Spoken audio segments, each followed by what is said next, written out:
docteur Robert Malone qui dit qu'en fait, c'est sorti cette semaine que Big Pharma a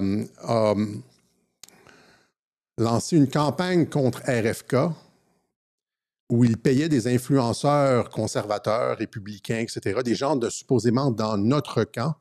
Ça me rappelle quelque chose.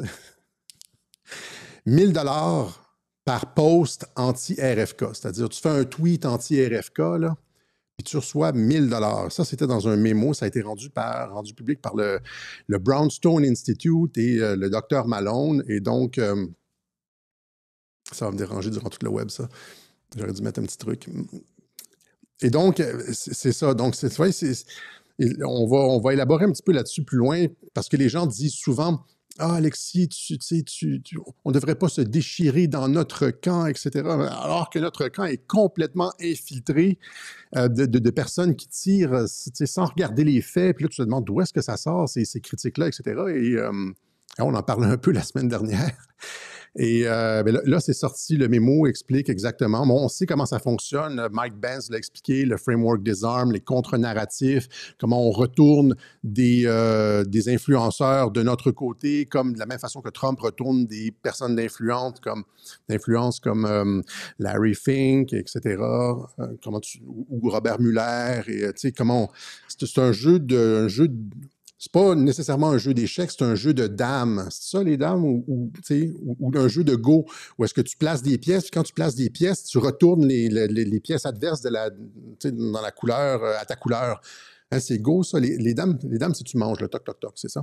Mais dans le jeu de Go, par exemple, tu as comme 3 pions noirs, tu as un pion blanc au bout. Si tu mets un autre pion blanc au bout, tous les pions noirs deviennent blancs. Ou comme Othello, le jeu Othello, je jouais à ça quand j'étais petit. Là, Othello, c'est les Go, mais pour les enfants. Le Go, mais pour les enfants. Othello, c'est ça.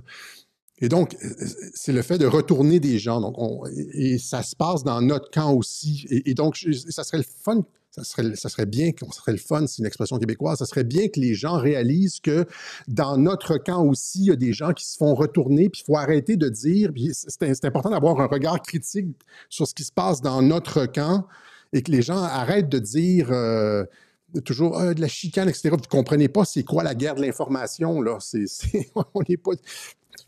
On n'est pas, we're not in Kansas anymore, là. C'est pas... Et donc... ça c'est sorti cette semaine et on va en parler un peu plus tard. Et justement, dans ce...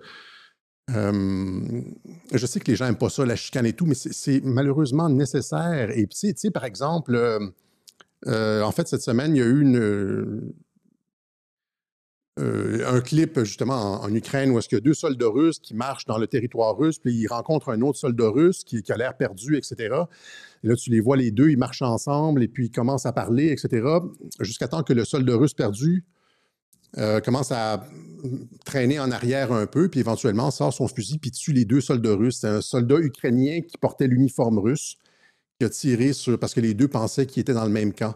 Eh bien, ça existe comme ça, des opérations sous faux drapeau et tout ça. Ça existe dans notre camp aussi. Il faut juste arrêter d'être... faut être circonspect sur les gens autour de nous. Faut arrêter de regarder... Je vais juste terminer la petite parenthèse, là, parce que faut arrêter de regarder les gens en ce qui compte, l'aura des gens, la réputation. Il faut regarder ce qui est dit vraiment. Il faut regarder les arguments. C'est pour ça que je ne mets jamais mes diplômes, etc. Moi, je m'en vais juste avec les arguments. Je veux pas de...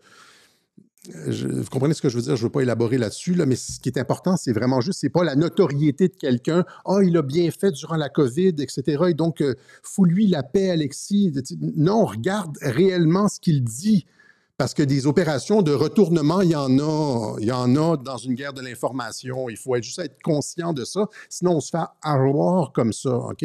On se fait avoir. C'est nous-mêmes. On pense qu'on est super hot dans une guerre de 5e génération, etc. Finalement, on est les pires marionnettes avec... On se fait avec un bras profondément enfoncé là où ça fait mal. Et on dit des choses, puis on ne sait pas que quelqu'un nous manipule. Voilà.